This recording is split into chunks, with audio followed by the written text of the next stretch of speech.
IB Nation, welcome back to the Irish Breakdown Podcast, PM edition. That's Trevor Trowbridge. I'm Brian Driscoll. We are going to dive into the release of the college football playoff rankings. They are going to come out tonight. Going to be some very interesting stuff. I'm sure, Trevor, who's into the top 25, who falls out of the top 25, who jumps into the top 10, who falls out of the top 10. How did the top 10 teams that lost last week, where do they fall? Are they still in the playoff? Are they now going to be at home, on the road? All types of fun stuff. We're going to go national first. Then we're going to dive into the Notre Dame-related aspect of it. Trev, we are live on Irish Breakdown and CFB Nation right now, so you can check with us on both. Watch on both. I think the chat is the chats don't spill over or don't combine, I don't believe. But man, there's a lot going on, Trev, and I'm ready to talk some football, man. This is going to be a big night, and it's going to set up what is going to be an epic weekend of conference championship games. I'm ready, man. This weekend's going to be awesome. You guys know which direction we're heading, right? You can't watch conference championship weekend without our friends over at MyBookie. So you guys have already heard me talk about it today. So I'll keep it brief, but our friends over at MyBookie, they have a promotion going on right now. If you sign up with them and use promo code IRISH, IRISH, what that's going to do for you is it's going to double your deposit bonus. So if you put in $15, they're going to match that and give you an additional $15 to bet with. Now, if sports betting is something that you're still new to, make sure you check out their live casino. Sometimes I've heard people love to go in and play blackjack on a Friday night. There's also the MyBookie risk-free Thursdays, which means that you can go in, you can place bets on the Thursday night game this week, and if you lose your bet, you get all your money back. So make sure you sign up with MyBookie. They're the sports book that rewards you for every moment of play and gives you the tools you need to win.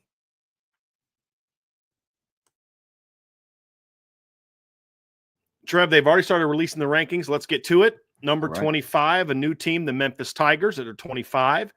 Army, as we predicted, jumps back into the top 25 at number 24 at 10-1. Colorado moves up 2 spots. They're number 23. Syracuse, as we mentioned today, we thought Syracuse would jump in after the win over Miami at 9-3. They did. They're up to number 22. In number 21, the Illinois Fighting Illini move up to number 21. As we predicted earlier, UNLV moves up to 20 at 10-2. So that sets up a matchup between them and Boise State for the Mountain West Championship. At number 19 is the Missouri Tigers at 9-3. So Missouri jumps in to the up into the top 20 this week. They're up 2 spots from 21 last week. And number 18, let's get into this one. Come on, fellas. BYU Cougars, Trev, who I think, I'm just going to be honest with you, I think they're a little underrated. I think they should be higher, especially since they do have a top 10 road win this season. But the loss to Kansas obviously stings them a little bit, and they're BYU. Clemson drops 5 spots to number 17, Trev, that's actually the high end of the range I thought they'd be. I thought they'd be 17-20 based on being a 3-loss team and losing. Their last 2 losses were both at home, which I thought was interesting. So they're at number 17. Number 16 is going to be coming up. I think now we're going to start getting into the Big 12 part, like the top Big 12 team. 16 is Iowa State at 10-2. They move up 2 spots, so they're obviously going to pass Clemson, who fell down. So Texas A&M, as we can see now, Texas A&M is out. So we're high enough to now know that Texas A&M is out of the top 25. Just disastrous November for Mike Elko. Yeah. That's one thing we got wrong. We said I would not want to play that team in November. That's actually was the perfect time to play A&M, apparently. Number 15 is Arizona State at 10-2. They're going to be 15. So now we're getting into where do the SEC teams fall. So you've got that Ole Miss, South Carolina, Bama group. And then we're going to find out here real quick, how far did Miami fall after their loss to Syracuse this weekend, which will be interesting to see that one and how it comes out, Trev. No doubt about it. Let's get number 14 is South Carolina. So South Carolina, as I mentioned today, you and I talked about today, stays behind Ole Miss and Alabama. We said there's a chance that could happen. That allows them to leave Bama ahead as well, because the criteria to move South Carolina ahead of Ole Miss would be the same reason to move them ahead of Bama. Yeah. And if you're going to keep them behind Bama, then you need to keep them behind Ole Miss. And that's exactly what happened, Trev. They stay at 4. They move up a spot to 14. You just beat the number 12 team in the country at their place, and you only go up 1 spot. Yeah. Ole Miss is 13. So Ole Miss did not – they just went up to 1 spot, basically. leaped Clemson. These teams are all just moving up one spot, beating Clemson. Now it's going to get interesting. Where does Bama and Miami project in these rankings, Trev? That's what's going to be interesting to see how that one pans out. And it's going to get real interesting here as they continue releasing these top 12 rankings, Trevor. I think it's crazy the fact that I mean, you can make the argument that South Carolina didn't even move up; they just dropped Clemson below Iowa State. I mean, that's number 12 is Miami. So Alabama leaps Miami. They are now the number 12 team. That means Bama's going to be at least 11th, which means Miami lost to the number 22 team in the country at their place and dropped 6 spots. Bama lost to an unranked team and dropped fewer spots than Miami did. This is not going to go well in ACC country, which means now, unless Clemson upsets SMU, there's only going to be one ACC team in the college football playoff, which is nuts. So Miami fell 6 spots. We're going to talk about that when the full ranking is released, Trevor. But that's a big drop for losing 4 points on the road to a 9-3 team, and you have a better record, and you destroyed the SEC team that gave everybody fits in the month of November. Alabama's 11. So Alabama, as of right now, looking at these rankings, Trevor, Alabama would be in. There's 4 conference champions that are there. The only way Bama gets knocked out at this point in time is if UNLV upsets Boise, which we're going to talk about here in a little bit. But as of right now, there's only one conference champion, projected champion behind Alabama, which means as of right now, Bama would be the 12th seed. Number 10 is Boise State. So Boise's in the top 10. Yeah, somebody said Miami kind of got screwed. I kind of think so. We'll talk about that at the end of the rankings release. But Boise is number 10, Trevor. This is also good news for Indiana. Indiana's season is over. They're not in there yet. So there's no way Indiana can get knocked out now based on how the rankings are falling. Everybody that's now above that doesn't have a game left is pretty much in. Yeah. For the most part. Anyone above number 10 Boise State is going to be in, barring because the Big Ten champs, the 2 Big Ten teams in the Big Ten are now ahead. The 2 SEC teams are now both ahead. So that's going to be interesting. Number 9 is Indiana. The Hoosiers come in at number 9, Trevor. I know this is one that you have a strong feeling about, but the Hoosiers go up a spot. They basically just dropped Miami down, and everybody else so far has just moved up a spot. Yeah. I mean, it's the same thing that they did outside of the top 12 with Clemson, and everybody else just kind of moved up. That is, I know we're going to dive into it, but Miami dropping that far and then putting Bama ahead is interesting. Yeah. I know it's something that Miami loses on the road to a 9-3 team, and they drop 6 spots. So Ohio State should drop that much as either, right? How much you want to bet that doesn't happen? SMU is number 8. So again, they're just bumping everybody up a spot. No movement here. So SMU goes from 9 to 8. Now we're going to find out where's Ohio State in this ranking. So they're not going to drop Ohio State as far as they drop Miami, despite them losing at home to a worse team than what Miami just lost to. So this is going to be very interesting. Yeah. Number 8 is, does Ohio State fall behind Tennessee, or does Tennessee stay ahead of? We're about to find that out. When number 7, it's either going to be Tennessee or Ohio State here at number 7. Yeah. So let's see what it's going to be. It is Tennessee at 7. So Ohio State's going to be 6, Trevor. And then 5, 4, 3, 2, 1. We're going to find out if Penn State stays ahead of Notre Dame. We talked about this earlier. We both think that Penn State's going to stay ahead of Notre Dame for now. Yep. So I don't expect any movement there. But I guess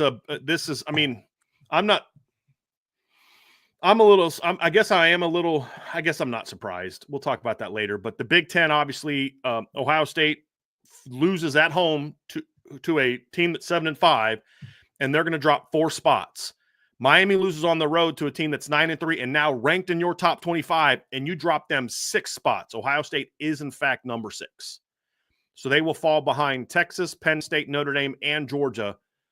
And Ohio State is now 6, which also means that the way that it is right now, Ohio State would also likely, Trevor, the one interesting thing is they would likely fall. I don't know that they're going to host now. We'll have to do the math a little bit, bracket in my head a little bit, but Georgia's number 5. So they're going to release number 4 next. Once we know who number 4 is, the rest of them are going to be easy. So we'll just go through those. We don't have to wait for them to release it. Number 4 is Notre Dame. So we were correct that Notre Dame is going to stay behind Penn State. So then Penn State will be 3, Texas will be 2, Oregon will be 1. So let's get into it, Trev. First thoughts, initial reaction overall of this rankings. Overall, I suppose I'll just work kind of back to front. It's awesome seeing Army back in there. That helps Notre Dame's strength of schedule. UNLV moving up. There a lot of just the overall trend is teams moved up because others fell so far. Not necessarily what they did earned a spot to move up. Right. So big shocking one to me was putting Bama ahead of Miami off the rip. The more that I'm sitting here thinking about it, I think I'm going to understand what the committee's justification is. The thing that I don't like is what we've talked about every single time we do this show, right? It's the inconsistency of when they decide when something else matters, right? Because the argument for Bama being ahead of Miami has to be their quality of wins is better than anything that Miami has done. Has to be. But earlier this year, they were putting a lot of emphasis on who you lost to. Right?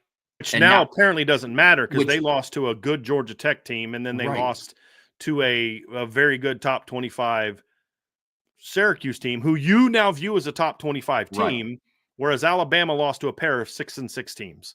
Right. And so apparently losses, who you lose to doesn't matter as much anymore. Yeah. I was wrong. Ohio State would be an 8, which I'm still trying to, in my head, figure out. So just 2 conference champions would leap them.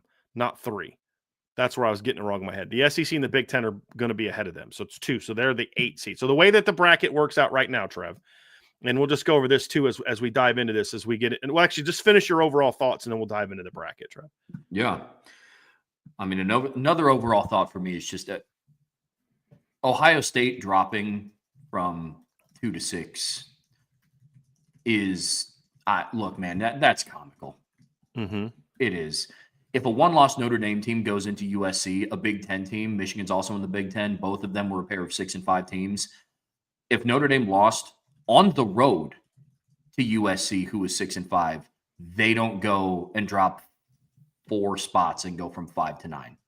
Notre Dame's out of the playoffs. Now, we have our own opinions on, rightfully so. If Notre Dame loses 2 games, do they deserve it? Who knows? But now what this shows me is if with Penn State still being ranked ahead of Notre Dame, which we did expect to happen based on how we think the committee was going to view it, but with Penn State being ranked ahead of Notre Dame, with Ohio State only dropping this far, IU still being the number 9 team in the country, there's nobody that's going to be able to sell me personally that there's not a Big Ten bias in these rankings. Not Big only Ten and SEC, but especially Big Ten, especially Big Ten. Yeah. Yeah. Which is just, I mean, I don't understand. Yeah. The Ohio State one is a head scratcher. The Alabama Miami, I can understand from a quality of wins perspective, but why now? And how does Alabama fall down 6 spots after losing by 21 points to a team that's now 6-6? They have 2 losses to 6-6 teams. Alabama fell 6 spots after losing by 21 points to a 6-5 or a 5-5 Oklahoma team. Miami loses on the road by 4 points to a team that was 8-3, now 9-3, and in your top 25, and they fell the same number of spots as Alabama did. How does Georgia getting beat by 18 points to a ranked Ole Miss team cause them to drop 9 spots, but Bama losing to a 5-5 team that they lost by 21 points, worse than what Ole Miss beat Georgia by, ranked Ole Miss, and they fell more spots than Bama fell after losing to a 5-5 Oklahoma team who's not good? Like, make this make sense. Make it make sense. I know Bama's got some good wins. I understand that, but they also have 2 horrible losses. Miami has no horrible losses. Miami's worst loss is to a 7-5 Georgia Tech team whose other losses are to top 25 Syracuse, top 10 Notre Dame, top 15 8-4 Louisville, who was ranked for multiple weeks in this, and number 5 Georgia. That's who Georgia Tech beat, and Georgia Tech beat Miami, who's a good team. And they fell just as many spots by losing to that 7-5 team and 9-3 ranked Syracuse, 2 losses, as Bama with 3 losses, including 2 to 6-6 teams, including a 6-6 team that barely beat a middle-of-the-road ACC team in Virginia Tech, and also lost to Georgia State. And that team is now in the rankings. There's no love lost for me as a Notre Dame fan for Miami. But right's right and fair's fair. That's not right. Bama jumping in like that over Miami with a worse record and 2 worse losses. Yes, they have. Okay, so how do we do this? So Bama has 2 better wins. Well, Bama also has 2 worse losses. And to your point earlier, you nailed it. According to this committee, up until this week, apparently, who you lost to shouldn't matter, or doesn't matter now. It's now about who you beat. Now the criteria is getting changed, and apparently, who you lost to doesn't have as much of a bearing on it. But again, it's only for specific teams. Right, because now, if we say the criteria is who you beat, why is Penn State still third? Because they beat Illinois, I guess. It's their quality loss against Ohio State is now no longer that quality of they just lost a 7-5 Michigan team at home. You know what I mean? I was worried about this, and this thought kind of creeped into my mind, but I wanted to wait for the rankings to come out. With this being the second to last, and essentially these rankings propelling us into conference championship weekend, I was wondering if they were going to rank these teams now and not necessarily throw out all of the measurement criteria of strength of schedule, quality wins, and all that. But I was wondering if they were going to go from basically how they measured and how they tracked teams up to this point to just the 12 teams they thought could compete for a national championship. And that's like, to me, that's the only rationalization with some of the things that they did. Because I will say, based on the criteria that they have done over the last 3-4 previous rankings, Miami should not have fallen behind Alabama. Right? Based on what they've done every single weekend, correct. Yes. Correct.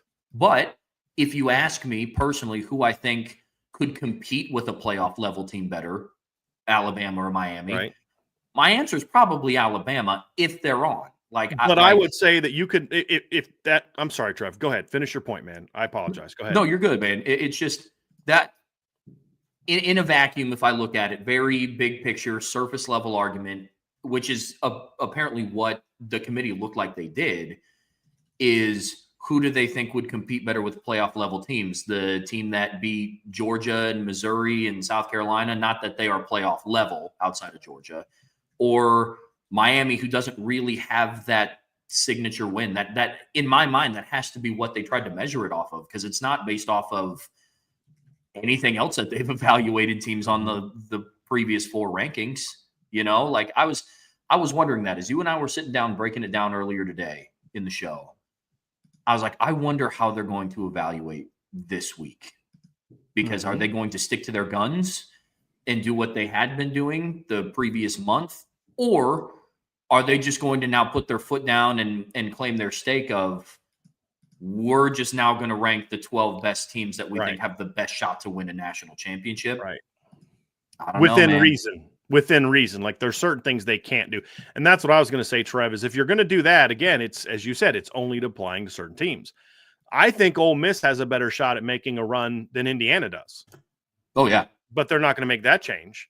Right. Because then it would be a little too obvious. Right. Right. And that's the frustration of it is this is something that has been obvious in recent weeks. We've talked about it with Penn State being ranked where they are. there's a lot of brand bias going on in these rankings. Sure. Where, like, look, you're here because of who you are. What's the justification for having SMU over Tennessee? Fewer losses. They have a win over your number 18, or they have a win over, let's see here. I guess you dropped out all the teams that they've beaten so far. Their only losses to number 18 BYU. They went undefeated in the ACC, and you're going to have them behind 3 Big Ten teams. You're going to have them behind 3 SEC teams.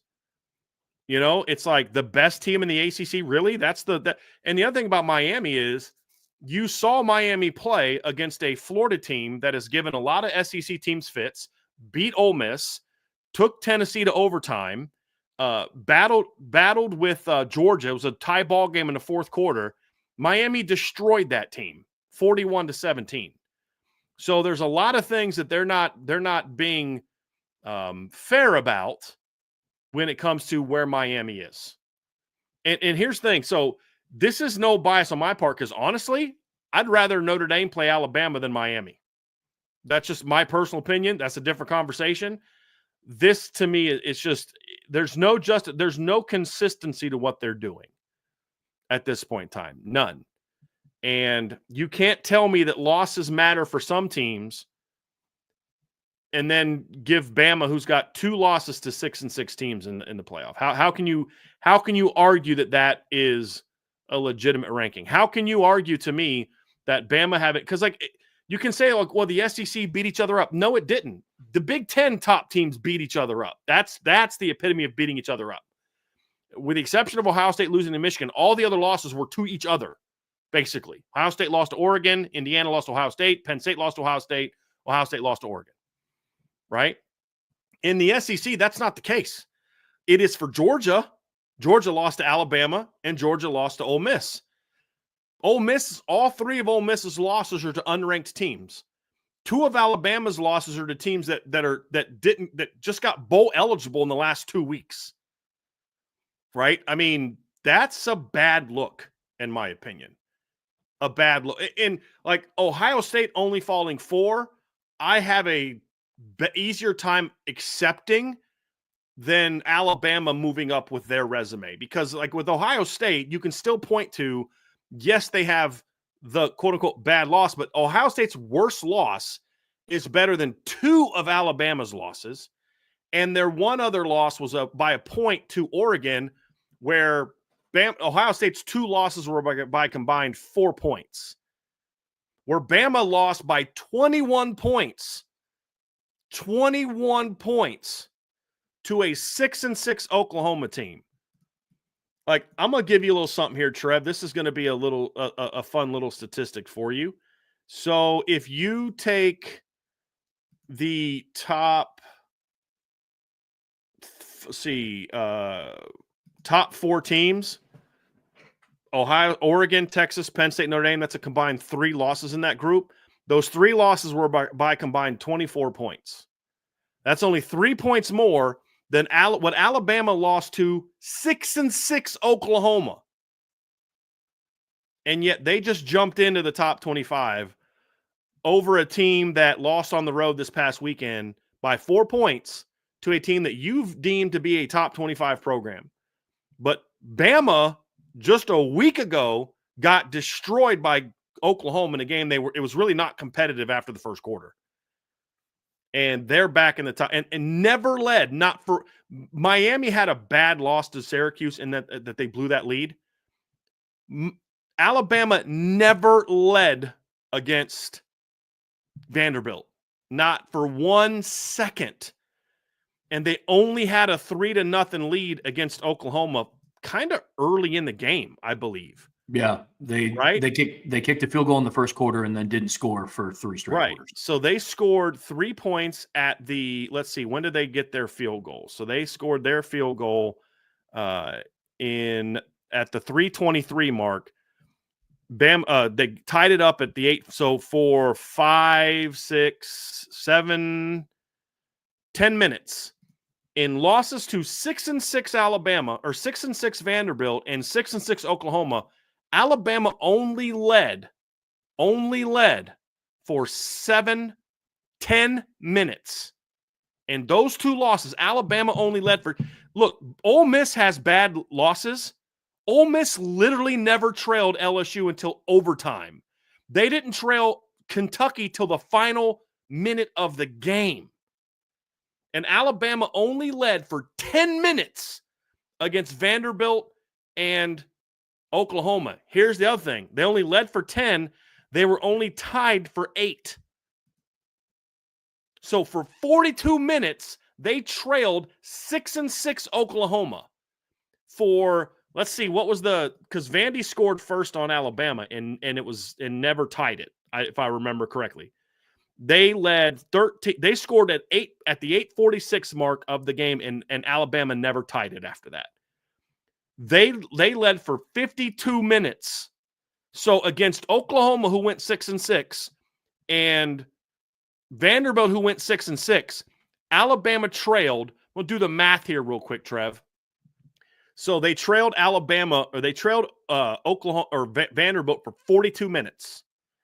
Right? They trailed Oklahoma for, let's see here, 30 minutes. Basically 30. So that would be 78 minutes, a whole game plus worth of action. They trailed Vanderbilt and Oklahoma. I mean, what are we doing here? What are we doing here? The best that Bama did against Vanderbilt was to be tied at 0-0. That's the best they did against Vanderbilt. They trailed for 52 minutes of that game, Trev. And they're now jumping a Miami team who lost by 5 points to Georgia Tech and 4 points to Syracuse, who is a top 25 team for you. And you're going to tell me this is about better resumes? It's not about better resumes. It's you're in the SEC, you're in the ACC. We're trying to destroy the ACC. So that's where we're at. I can't argue with that logic. I get it, man. The only thing that can be carrying them, I guess, is they have great wins. They have great wins, but so does other teams. Like BYU at 10-2 has a win over number 8 SMU. Why aren't they ranked higher? Sure. Or I mean, look, if you're good, like Alabama has good wins, yes, but you go through and you look at who they've beaten and the other teams that have also beaten those teams. You know what I'm saying? Like you have Alabama. So yes, they beat Georgia. Great win. Georgia's the number 5 team in the country. They kind of have that in their back pocket, right? You beat a South Carolina team, which is a good win. They are the 14th best team in the country. And then you beat Missouri, you know, and they will still include Missouri because it was a ranked win. Right. Well, if that's the case, why is Texas A&M no longer not ranked? Right. You know what I mean? Texas A&M decimated Missouri. Mm-hmm. Texas A&M lost to, right now, the number 2 team in the country, the number 4 team in the country, and they lost to South Carolina, who is the number 14 team in the country, and their Florida losses in Florida. So no, hold on. Did A&M lose to Florida? They didn't lose the Florida. Yeah, I was about to say their no, they beat Florida earlier in the year. Sorry, give me a second. I'm trying to think who their 4th loss was to. Auburn. So that was a bad that's loss. right. In like that overtime game. Mm-hmm. That's right. But if you're going to talk to me about that, Texas A&M has a win over a same team that Alabama does and has better losses. Yeah. More of them. But then that's the same argument that they have we have better wins is countered by you also have more losses and worse losses than Miami. Mm-hmm. So and again, we saw Miami play an SEC team that a lot of you had problems with, and they spanked them. I mean, spanked them very hard. So that is that's a tough look right there, Trevor. Yeah, that's a tough look right there. Yeah. So it does, if the rankings stay the same, however, it does fit into what I have said, which is, I mean, I want a team like that in the first round if you're Notre Dame. I've said that for weeks.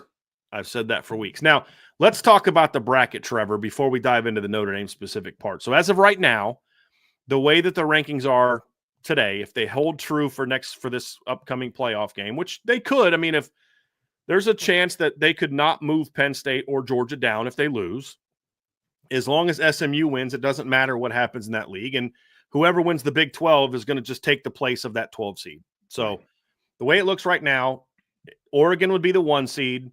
Texas would be the 2 seed. SMU is the 3 seed. Boise State's the 4 seed. In the second round, it would be 5 Penn State plays 12 Arizona State, with the winner playing number 4 Boise. Be number 8 Ohio State hosting number 9 Tennessee. Winner gets number 1 Oregon. It would be number 6 Notre Dame hosting number 11 Alabama. The winner would get number 3 SMU. And then it would be number 7 Georgia hosting number 10 Indiana, with the winner getting number 2 Texas. So you'd have 3 northern teams hosting, Georgia being the one exception. So that would be, and then you'd have, and then here's the thing too, you'd have a potential for a third game between Texas and Georgia if they beat Indiana, which would just, I don't know that anybody wants that. I don't want to watch that, if I'm being honest. I mean, that's, yeah. So here's a question now for you too, Trev. In order to avoid this, if Texas beats Bama or Texas beats Georgia, what are the chances that they could see them basically move them? I don't know. I mean, you're saying if Texas beats Georgia, what are the chances that they potentially flip Ohio State and Georgia to try to avoid that matchup? I mean, based on what they just did today, I'd say pretty good. I mean, it's just overall, it's just so frustrating because, like, I don't know how to evaluate it right now. Yeah. You know what I mean? Like, I don't know what they would look for. Now, to me, between the rankings that come out today and what happens on championship weekend, the bracket could either look exactly how they put it out or could look completely different because they feel like so-and-so would be a better matchup with so-and-so. Yep. If you're the ACC right now, Trevor, you're praying that Clemson beats SMU. Oh, yeah. And you get a second team. Because, look, they have backed themselves into a corner. They have said, look, we're not going to really move teams around that much. You know, maybe here, maybe spot here. So now if Clemson beats Miami, they cannot justify dropping them out of the rankings. They're all the way up to number 8. You can't drop them 4 spots. Can't justify it. You can't. Right. You can only justify dropping them 1, maybe 2.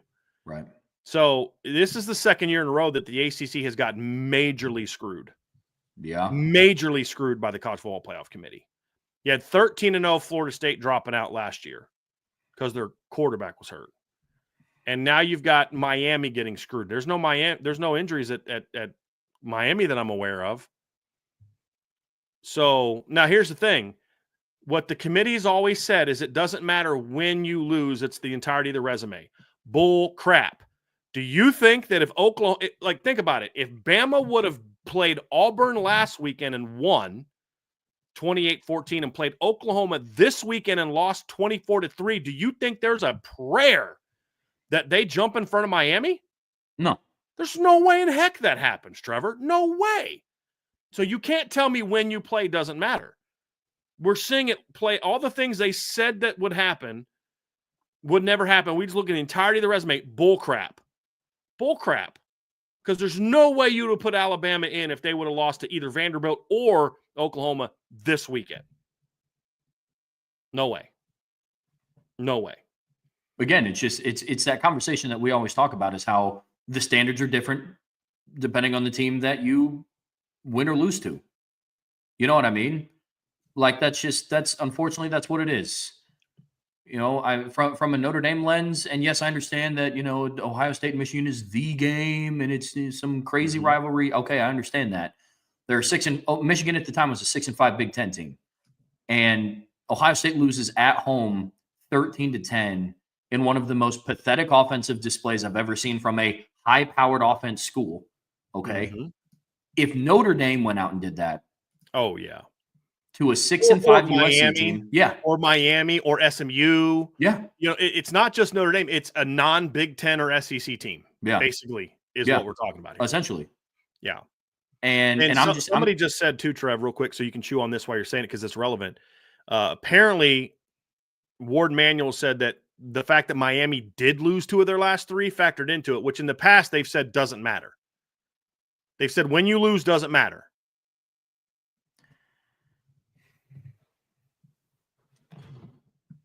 It's a moving goalpost, man. Bama's lost 2 of their last 6. 3 of their last. I mean, Bama's gone 5-3 over the last. I mean, when do we stop the whole recency thing? So Miami's gone 6-2 in their last 8 games. Bama's gone 5-3, but because Miami's, and here's the thing: losing to Syracuse by 4 and Georgia Tech by 5 is better as 2 losses than 1 loss by 21 to Oklahoma. You say, well, I think Bama has a better chance to compete for titles. I don't. I just watched them get destroyed by Oklahoma. I mean, that's a joke, man. That's a joke. That is a joke. And they just put Syracuse in the top 25. Like I don't know what the ACC can do. I don't know if they have any legal recourse, but they need to do something. Because it's like, well, you need to get better. How can we get better if you don't give us a chance to put our best teams on that platform? Yeah. How can we get better when one of our teams has to play 4 of yours? I mean, look, we had rivalry weekend, and whenever it was a game of, I mean, you get Georgia number 5 barely beats a middle-of-the-road ACC team. An 8-4 Louisville team destroys Kentucky, who beat Ole Miss, took Tennessee down to the wire, and took Georgia down to the wire. And I just watched Louisville run for over 300 yards against them. Georgia's such a great team. They play a tough schedule. I just watched them back-to-back weeks give up over 200-yard rushings to Georgia Tech and UMass. And in the same breath, a Georgia fan tells me that Notre Dame has not beaten anybody with a pulse. I just watched you need 8 overtimes to beat a team that doesn't have a pulse, apparently. You know what I mean? I just watched one of your teams that has given your team problems, Georgia, 13-12 loss to Kentucky. I just watched Louisville go into that same stadium and destroy that Kentucky team. So I don't know what they can do, but Jim Phillips needs to figure something out. Because this isn't fair. And fairness to me isn't the ACC deserves X number of teams. No, it's if they have a team that's deserving, that team should get in. It's the same argument I made about Florida State last year. I don't care that their quarterback is hurt. That team, through 13 games, proved that they should be there. And that's my issue with it. Yeah. And because they lost 2 of their last 3, what does that have to do with anything? And if we're going to talk about how teams are playing down the stretch, why the hell didn't South Carolina then jump Alabama and Ole Miss? If it's about how you're playing recently, why South Carolina is still behind Alabama? Oh, because of games that happened 2 months ago? Okay, so those games only matter when they help Alabama, but they don't matter when they, you know what I mean? So you're going to say, okay, well, Miami's lost 2 of 3. Okay, so cool. How you play November matters. All right, word. So let's talk about South Carolina, who in the month of November went on the road and beat number 17 Clemson, went on the road and beat number 19 Missouri at home, and went on the road and beat Vanderbilt, who beat Bama by 21, and also in the month of November beat the crap out of Texas A&M in a way that number 2 Texas couldn't do, that number 4 Notre Dame couldn't do.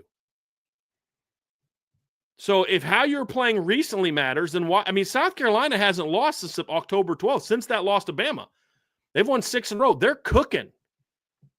And if it's about how you've played in the last 3 weeks, then, well, how come Notre Dame didn't leap ahead of Penn State? Because they've looked far better in the last 3 weeks than Penn State has, who barely beat a 7-5 Minnesota team 2 weeks ago. Mm-hmm. Yeah. I mean, if it's about who you recently played, why is Arizona State where they're at? Right. They've ripped off cooking. 5 straight. Yeah. They're absolutely cooking. Including multiple wins over teams that you have had in your top 25. They went on the road in November. They went on the road and beat Kansas State by 10, a team that you had in the top 20 until they beat them. Mm-hmm. They beat your number 18 team BYU by 5, and then they just destroyed Arizona this past weekend. So that's a great point, Trev. If you're going to talk about how teams are playing recently, then apply that to everyone. Yeah. Not just when it helps you make the case for a SEC team to get in, because you're afraid of the SEC. You're afraid of what they're going to do to you if you don't give them 4. That's what it's about. So, I mean, that's some straight bull crap right there. The ACC they got to do something about this, man. Something. Because this just can't stand. I mean, this is the second year in a row they've used just not made up criteria, because the injuries are a part of the official criteria, but you are misapplying criteria to one conference and one conference only.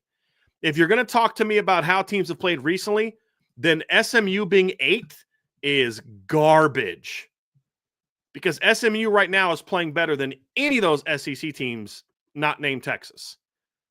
I mean, they haven't lost since – listen, the last time SMU lost was at home to your number 18 ranked team on September 6th, the day before Notre Dame lost to Northern Illinois. Since that time, they went out and beat a 8-win TCU team 66-42. They beat Florida State. They went on the road and beat Louisville. They destroyed Stanford. They beat a 9-win Duke team on the road. They destroyed Pitt, who you had ranked at one point in time. They beat Boston College by 10. They went on the road and destroyed Virginia. And then this past weekend destroyed Cal, gave Cal their worst loss of the year. So if it's about how you've played in the last month, then why isn't SMU ranked ahead of Tennessee? Why isn't SMU ranked ahead of Ohio State? Why aren't they ranked ahead of Georgia? I mean, you're misapplying the data.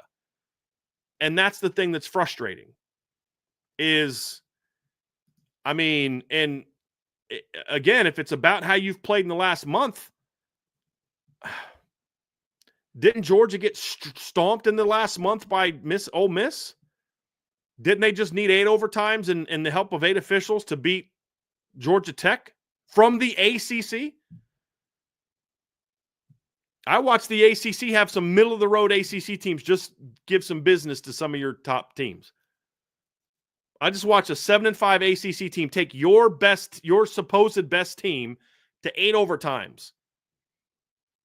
It's a rivalry game. Okay, well, it was a rivalry game for Ohio State and Michigan too, so let's not count that. So, man, I got to tell you, man, this is if I'm Miami, and again, Trev, I have no love lost for Miami. None. This isn't about that. Because you may hate Miami if you're a Notre Dame fan, and so you're enjoying this, but it's going to get applied to you someday down the road as well, because you're not in the ACC, SEC, or the Big Ten. You know? It's I'm very curious what Jim Phillips' response to this is going to be, or if it's going to be Jim Phillips to me just seems like he has zero backbone. Yeah. That's the problem with the S. They're not afraid of Jim Phillips at all. At all. So, yeah. The frustrating thing is like, it's just one of those, like, what do you do? You know? Yeah. Like, what do you say? Like, boycott the playoffs? No. Like, you know what I mean? Yeah. I mean, I get you could, but at the end of the day, depending on who wins, yep. Like to your point, if SMU wins and Clemson's out and the ACC is like, well, we think you screwed us, we're just going to boycott the playoffs. Like, okay, we don't have to have your one. We don't want you anyway, clearly. Yeah. Clearly. You know, it's frustrating. Again. Yeah. I'll say this real quick, Trev. Yeah. If you're a fan of another team and you're going to come into the chat, act like an adult or you're going to be gone. If you want to make a case for Alabama, make your case beyond some nonsense about, oh, you all sound scared. Because I've been saying for a freaking month that I want Alabama in the playoff. So I'm not afraid of the team that got destroyed by Oklahoma. And look, let's be honest. The Big 12, Texas won how many Big 12 championships in the last 15 years? 1. And they're going to make the title game in their first year in your pathetic league. So don't come in here with that nonsense. Be a grown-up or don't post. That's how it's going to work. Make an adult argument, because you can make a case for Bama. There is one to be made for Bama. I don't think it's convincing, but you can make it. So either make it or shut up. Continue, Trevor. No, I agree. I'm with you 100%. Look, if you're the ACC, you're in a spot where, like, what do you do at this point? Right. You know, the most frustrating thing for me and my biggest takeaway is, again, there's a moving target everywhere you go. There's different criteria, it feels like, for each little section of the bracket, right? You evaluate certain teams differently. You evaluate certain conferences differently. You go and you talk about, if Ward Manuel's going to sit here and talk about it's about the month of November, why is Notre Dame still ranked behind Penn State if it's about the month of November? Right. You know what I mean? Why is IU still in the top 10 if it's about the month of November? Barely beat Michigan at home, got stomped by Ohio State. Beat Purdue the same way that everybody has beaten Purdue. Nebraska beat them like that. Yeah, that's what I'm saying. Like, it's just, look, the moving target is what's frustrating. Right. Because it makes for really tough conversations. For one, look, do I like pity other fans? No, because like I will say, like, the majority of fans don't try to dive into things, certainly, but fans will believe what they read and what they see, and the analysis that's broken down, which leads them to, if they are going to debate with somebody, bringing half confirmed facts. Yeah, because everything I'm saying is data based. Yeah. So if you can't respond with it with data, then you're an emotional midget, and that's how you're having this conversation. So you can go somewhere else. Totally. But this is the whole thing, though, Trevor. Is the problem is they're not applying data. 100%. They're trying to get the teams that they want, as opposed to who's earned it on the field. Yeah. They're trying to build a 12-team playoff of the teams that they believe can just compete for a national championship, not who's the most deserving to get in. That's what it comes down to. I mean, if you're to ask me point blank why Bama moved ahead, it's just because the committee believes that Alabama, because they've beaten 3 ranked teams in the top 25 and Miami has not, they're staking their claim that they believe that Alabama can compete better in the playoffs than Miami. And unfortunately, the way that matchups work is you'll just never know, which is what's so tough. So at the end of the day, it's really frustrating it makes what you and I do really frustrating, because we'll talk about what we think the committee's going to do. And after tonight, it's one of those where it's like, I don't know what they're going to do, man. I mean, for all I know, after the conference championship week, with how well they feel about the Big Ten and the SEC, the top 4 might go, outside of the conference championship winners, you'll have Oregon at 1, Texas at 2, Penn State at 5, Georgia at 6. Like, I have no idea what they're going to manage it off of. I don't, which is really annoying. Really annoying. So if this is going to be the criteria that they have, like, why even factor in the regular season? Have 2 playoff rankings come out. The one after the regular season is over and what you think, and then the one after the conference championship games, and then that's just going to be your playoff. Because if everything that you're going to do leading up to that point, you're just going to scrap and basically make a new set of rankings the week of conference championship week, why did you have the 4 other rankings come out? Don't waste our time. Don't waste your time. Why? Right. Why? Why have an evaluation tool that you release and say, this is what we're going to make the metrics off of? And every game that's on ESPN, we're going to hammer it into your brains that this is what we evaluate teams on. And then in the second to last rankings, you're like, yeah, never mind. Right. It's unbelievable. Yeah, it is. I will say this. The matchups there are some good matchups I'm looking forward to in that first round. I think Penn State, Arizona State, it would be a very intriguing matchup. Very intriguing matchup, because I think Penn State has a very good defense, Trevor, but I think that their rush defense, which ranks in the top 10, I think it can be had. I do, by a physical run defense. They haven't really played a lot of physical rushing teams this year. USC ran on them pretty good, and Ohio State ran on them pretty good. And Arizona State can run the football pretty well. That's going to be – I like Penn State in that matchup, but I think that'd be an intriguing matchup. I think the Ohio State-Tennessee game is going to be a intriguing matchup as well. That's 2 very good defensive football teams. Yeah. And that'll be an interesting matchup. It's Will Howard, the veteran, who's less talented, against the sophomore Nico Alava. I think that I said that somewhat closely. And Better that'll than be I an would've intriguing matchup. And that'll be in Tennessee's the one SEC team that's probably going to be least impacted by the weather, because it does get cooler in Tennessee than it does in Bama and Georgia and Florida and South Carolina. So I think that'll be an intriguing game. And then, of course, you've got the Indiana-Georgia game is kind of, you got a blue blood-ish team against Indiana, who's sort of the upstart, type of program. And here's the thing, unlike Ohio State, Georgia doesn't have a very good secondary. Ohio State was a bad matchup for Indiana. I don't think that Georgia is going to be as bad of a matchup. I think Georgia's the better team, but I'm saying I think Indiana could score more effectively on Georgia than they could against Ohio State.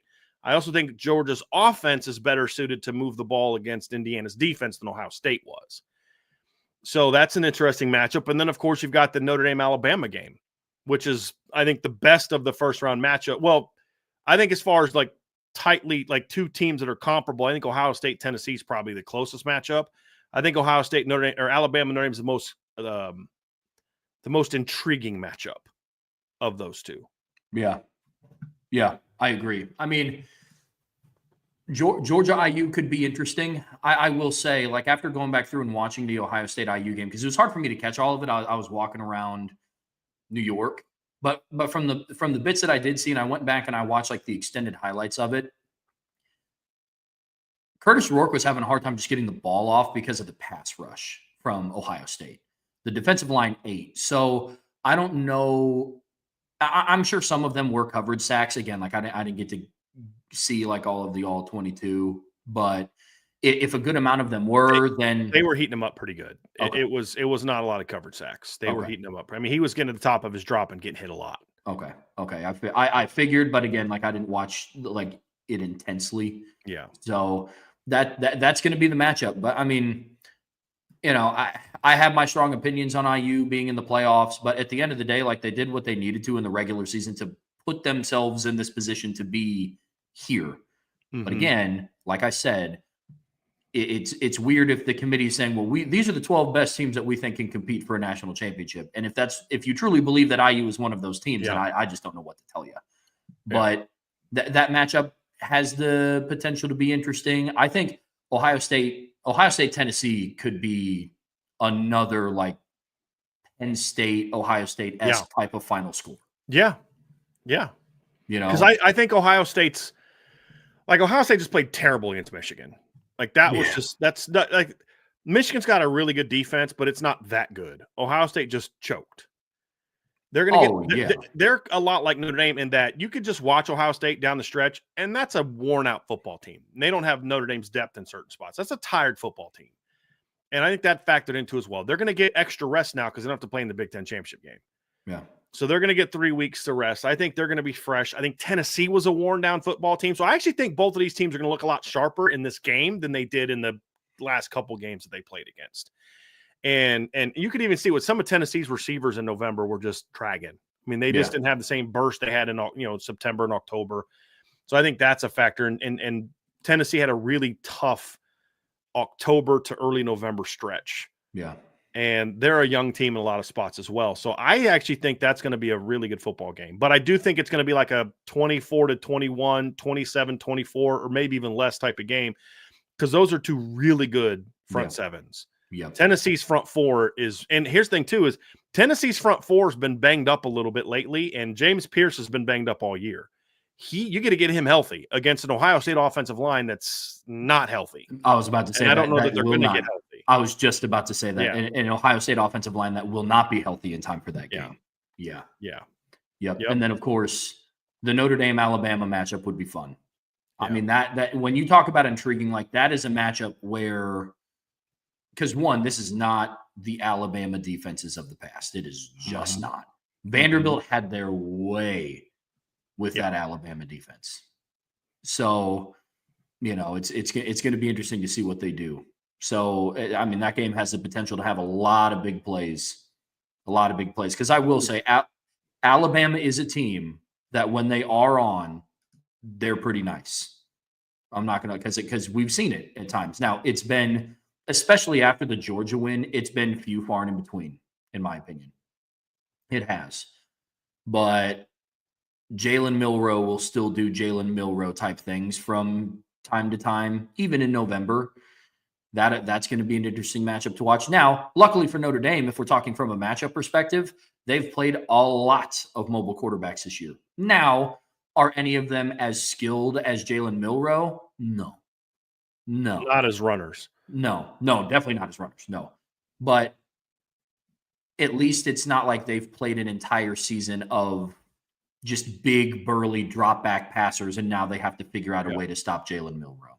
So that matchup's going to be interesting. I think Notre Dame, especially up in that weather, up in that stadium, I think they're going to have their way on the ground on offense. But it's going to be interesting, man. I mean, if the playoffs ended today and those were the matchups, that'd be a fun first round. Yeah, that would be a fun first round. I want to respond to something that D Nova Pop 6 said. He said, "You're wrong about Ohio State. They are not a physical team. Michigan is much more so than Ohio State." I don't believe that we said Ohio State was a physical team. We said Ohio State's a really good defense. Yeah, a very good defense. Never said they're a physical team. Their offense is not physical. That's part of the problem. That's what we talked about earlier. But they're a very good defense. Oh, yeah. And Tennessee has a very good defense. So that's what's going to make that game interesting. And yet Tennessee is a more physical team than Ohio State, but that's not what we said.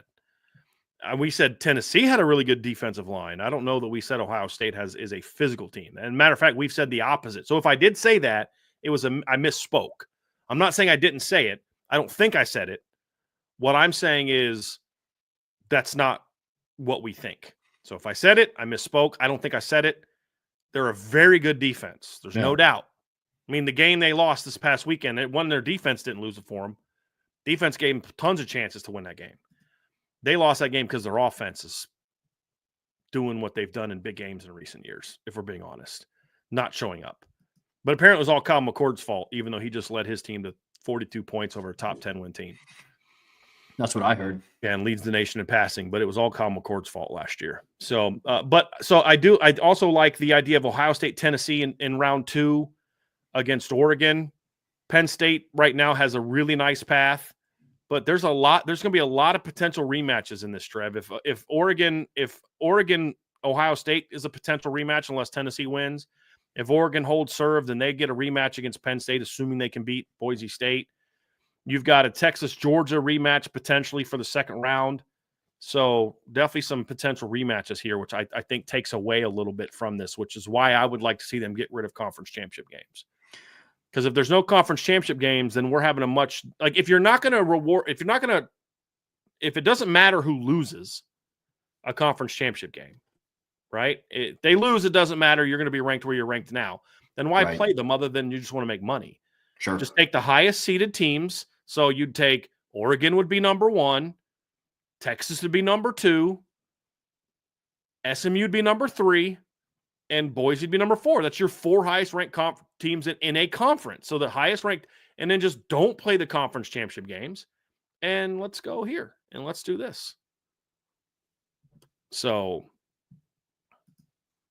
yeah, I mean. We talked about it in the other show. I'm not the biggest fan of automatic bids. For conference champion winners, I suppose I just don't like the idea of like automatic buys. Like automatic buys should go to the highest rank, not like the fact that Clemson has the opportunity to go from 17th to 4th is crazy. Yeah, like the fact that is an option, because if that's the case, then you're giving a clear-cut advantage. You're like, well, we just believe that if you win your conference, you're just the 4th best team. You're one of the 4 best teams, and that is not the case. Yeah, that is not the case, considering the 5th best SEC team just went into your stadium and beat you at home. Mm-hmm. You know what I mean? Yeah. Yep. Yeah. That's frustrating. Yeah, it is. Now let's talk a little bit about the conference championship games this weekend, Trevor, because it's not a given that Alabama gets in. Because at 11, if Clemson wins the ACC championship game, and if UNLV wins the Mountain West championship, then two teams, because right now only one champion would leap Bama. That's the big. It's like the 9th time I've done that because I keep thinking about Arizona State, and it sends me right to the Pac-12. If the Big 12 champion is going to get in over Bama, not in over Bama, ahead of Bama. They're going to be seated ahead of Bama, which right now, Bama is 11, and the Big 12 champ the Big 12 champ right now is not getting over Bama. They're getting in at 12. So there's 4 conference champions already ahead of Bama in the rankings now. Mountain West, SEC, ACC, and Big 10 are all ranked ahead of Bama now. Yep. That changes if so whoever wins the Big 12 affects Bama not at all. Now, here's where it gets interesting. If actually they don't need both UNLV to win. If Clemson beats SMU, that knocks Bama out. Because that would put Clemson ahead of Bama, which knocks Bama down to basically 12, and then they would have to get leaped by the Big 12 champion. Am I doing that? That's correct, right? Because right now the number 12 team is Arizona State. If Bama gets knocked down a spot because of a bid stealer, they'd have to fall down behind Arizona State or Iowa State as well. Yeah. No, I think that's correct. Now, that is assuming, and this is what I think SMU should be in regardless whether they win or lose the conference championship. But that's also going to depend on if the committee is going to say that SMU should remain in. You know what I mean? But is they that, would am get I looking at that right? Yes, they would get absolutely destroyed if they dropped SMU out after all that they said this week about if you lose your conference championship, you're not going to fall down that much. Because here's the thing. So what if Penn State losing to Oregon does not knock them down, and Georgia losing to Texas does not knock them down? How do you then say but we will knock down Boise State, but we will knock down Miami? We will knock down SMU. So what's your standard for it not mattering? So if it's not even Clemson, and if UNLV wins, then that should be a bid stealer. If the committee is adamant that if you lose your conference championship game, it will not affect you, then why does it not count for Boise State? Sure. Boise State's not a bid stealer that's ranked 19th. They're 10th. Yeah. So why does Boise at number 10, if they lose, do they fall behind? Because if you're going to say that, then Notre Dame should leap Penn State if they lose their conference championship. Notre Dame should leap Texas if they lose their conference championship. Right? So what precedent are they going to set? Now, here's where it gets wild. If Clemson and UNLV both win this weekend, then it gets really interesting. Because UNLV would just take Boise State's spot. Right. And they'll probably drop Boise State out. They're not going to have 2 Mountain West teams in there. They're going to be hypocritical and which is so upsetting. Right. But you really think they're going to drop SMU from 8th all the way down to behind Alabama at 11? You just said they're not going to drop conference champion losers out. So what do they do if SMU gets beat by Clemson? They're going to drop Alabama out and keep SMU and Clemson in? That's going to be interesting. It is. It's going to be very interesting. Well, and again, this is why it's so frustrating that it's a continuous moving target here. Because if the events of today didn't happen the way that they would have, I would have said that there's no way. Mm-hmm. I would have said that there's no way that happens. But now, I don't trust the committee at all to hold true with what they said. It's like, well, we're not going to punish that. It's like, you also said X, Y, and Z. So that's what's going to be interesting. I mean, I am happy that selections like it is going to be on Sunday, that we don't have to speculate until Tuesday. For like 3 days. Yeah. Man. But, Yeah. it's just that is going to be really interesting if that chaos ensues. And if the season told us anything, is that if there is chaos to be had, it will be had. Right. So it's going to be interesting to see what the committee does if UNLV beats Boise State, if Clemson beats an SMU team. And it's, there are some people that be like, oh, there's no way that I was talking to a buddy earlier today. He's like, dude, UNLV is not beating Boise State. Well, it's like, well, they've already played this year. And it was a close game. It was a close game. And it is hard to beat the same team twice in the same year. It's happened, but it more often than not, I mean, outside of the Pac-12, more often than not, the rematch does not go to the team that won. So let's just walk through this. So I think some people are like me, that they're having a tough time with if this team. So right now, the way it works is top five ranked conference champions get automatic bids. The top 4 of those teams get buys. As of right now, the Big Ten, the SEC, the ACC, and the Mountain West are all projected to get buys. So the committee has also, and then the 5th one would be Arizona State, which is why they're in at 12. So if 2 lower ranked teams, so if a lower ranked ACC team wins, and if a lower ranked Mountain West team wins, it doesn't impact the Big 12 at all, other than it would vault the Big 12 up to number 3, right? So now the last 2, one of the ACC or the Mountain West would get the 4 seed, and then the other one would get the 12 seed. Is how it would work. Is that so? Like, I'm correct me if at any point in time I'm getting this wrong. So what I'm saying is, if UNLV beats Boise State, then the committee has to say, well, we're only going to apply that you're not going down, because apparently Ward Manuel said in the thing, well, TCU lost to Kansas State and they didn't fall, which is like, okay, that's incredibly disingenuous, because they didn't fall because the teams behind them also lost. That's why TCU didn't fall. Because if you remember in 2022, TCU lost to Kansas State in the Big 12 title game. Yep. And they stayed at number 3. But they stayed at number 3 because other teams lost. Clemson had lost the week before and fallen all the way down. So there was no other conference champions to contend with. USC fell down from 4th to 10th. So they did lose their conference championship. If TCU would have won, if USC would have won and beat Utah, do you really think they'd have stayed at 4 and not leaped TCU? The only reason that TCU didn't get leaped is because the number 4 team got their butts kicked by Utah in the Big 12 title, Pac-12 title game.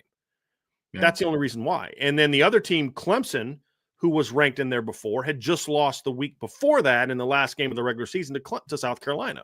Yeah. That's the only reason they were there. So you can't say, well, we didn't move them. That's disingenuous, because it's only matters if you move them and the teams behind them also either didn't play or won. Sure. You didn't move them because the team right behind them got beat by 23 in their conference championship game. So, but if you're going to stand to that value, then why doesn't it apply to the Mountain West? The best team in the Mountain West, which is Boise. So why does Boise not get the same benefit of the doubt that Penn State would if they lose, or Ohio? Like, you see what I'm saying? If Oregon loses if Oregon loses to Penn State, are you really going to leave Oregon at number 1? True. I mean, that's what they're saying. So if Penn State beats Oregon, are you just going to be Oregon's number 1? So let's say Penn State beats Oregon and Georgia beats Texas. Are you seriously telling me that Oregon's going to stay number 1 and Penn State's going to stay number 3? I mean, excuse me, Texas is going to stay number 2? No. So my thought is, if you're going to hold true to that standard, then if UNLV beats Boise State, then UNLV should get that automatic bid, and Boise should stay in over Alabama, who doesn't play. Sure. Because now you're punishing. You thought through 12 regular season games that Boise State was a better team than Alabama. That's why you have them ranked higher. And you said you're not going to punish teams for playing in conference championship games. That's what the committee has said. which means if UNLV beats Boise State, then you should get 2 Mountain West teams in, correct? Unless Clemson also beats SMU. Sure. And then now Boise has to fall out because of bid stealing, but Boise and Alabama would both fall out at that point in time. Yeah. Well, right? No, I agree. Absolutely. That's how it should keyword go. But just last year, not only did we see that you're not going to get punished for losing, we also saw you're not going to get awarded for winning. That's crazy. Yeah. And for the record, I don't think there's a chance in heck that Boise State stays in over Alabama if they lose to UNLV. I'm simply trying to say this is the criteria that the leadership of this committee has said. You're not going to punish teams for playing in the conference championship games. You're not going to do it. So if that's true, then that means Boise State's in, unless there's an upset in the ACC and Boise loses. That's because now you're not punishing them. They just had 2 bid stealers just leap ahead of them and they're out. Right? Clemson and UNLV. Right. So, but you and I both know that if Clemson upsets SMU, either SMU SMU's falling out. Yeah. Bama's going to stay ahead of them. You and I both know that. Oh, yeah. It's not right, but that's what's going to happen. And if Boise gets beat by UNLV, there's no chance in heck that they're going to leave Boise ahead of Alabama. You and I both know that. They're lying. Yeah. Especially because of the precedent that they set today. Right. Because of the precedent that they set today, they have now put Alabama in a position where they have essentially just made it into the playoffs. Yep. With the losses that they had. Right. And you know what? I would have more respect. And when I mean more respect, I mean that it's not that high to begin with. Right. I would have more respect for the committee if they came out and just said, we just thought Alabama could play better. Right. Instead of trying to read off these arbitrary metrics. Right. That you think that you're following. Give us if they played on a neutral field, this team would be favored bull crap. I mean, that's how arbitrary it is. Yeah. Give me a hypothetical at this point. You know what I mean? Give me that over you trying to say, well, based on this and how they performed in November and all that. No, dude. It's not how they performed in November. If it's how they performed in November, then Notre Dame should be the number 2 team in the country. Yeah. Well, you know what I mean? You could argue they should be number 1. For the month of November, sure. Yeah. If you're just talking about the month of November, then Notre Dame should be number 1 because I watched Oregon barely beat Wisconsin. Yeah. And Oregon didn't play a single ranked team in November. They beat Michigan by 21. They beat Maryland by 21. They beat Washington, who's 6-6, right, by 28, and they beat Wisconsin by 3 in the month of November. Notre Dame in the month of November played a team that the committee currently has ranked, and they beat them by 35. They beat Florida State by 49. They beat Virginia by 21, and then they beat USC, who's better than anybody Oregon beat, by 14. On the road in the game, they led by 21 points at one point and never trailed. So, I mean, they shouldn't be ranked number 1. Right. Notre Dame has no business. Oregon is without question the number 1 ranked team. But what we're saying is, if you're going to say it's about this, then it needs to be applied throughout. Mm-hmm. Mm-hmm. And this year, the committee has done a horrible job at keeping a constant standard with how they're going to rank these teams. Because like we've said, it's certain evaluation criteria for some teams. It's different for other teams, different for other conferences, different that like what are we talking about here? Mm-hmm. You know, like you can't bring up, well, we evaluated Alabama and Miami based on how they played the month of November. Okay, why is Arizona State still 15th then? Right. If that's what you're looking at. Well, we're evaluating it off of quality losses. Okay, why is Texas A&M no longer ranked? Because they have 2 nothing losses, but quality losses. Right. So like what are we talking about here? You know, well, we also evaluate your quality of opponents that you beat. Okay, why is IU 9th? Yeah, you know what I mean? I mean, if you're going to bang Miami for their, I mean, then how do you have Indiana ahead of Boise State? I mean, literally, Boise State has a better wins on the season than Indiana does. Seriously, they have a win over number 20 UNLV. Yeah, at UNLV. Yeah, they beat number 20 UNLV on the road, and they also beat a Washington State team that this committee had ranked in the top 20 at one point in time. Yeah, that went 8-4. Like, that's literally better than anything Indiana did. Yeah. Indiana's best win is over a 7-5 Michigan team. That is literally their best win. Yeah. I mean, with what Boise State has done, depending on how bad, now they won't do this, okay? Right. But depending on how bad Penn State loses to Oregon, you can also step back and say Boise State performed better than Penn State did this season. Listen, Trevor, think about this. Boise State has a better loss than Penn State. I mean, excuse me, than Indiana, because they lost to the number 1 team by 3. Yeah. Indiana lost to the number 6 team by, 23? Mm-hmm. They also have a better win than Indiana. Yeah.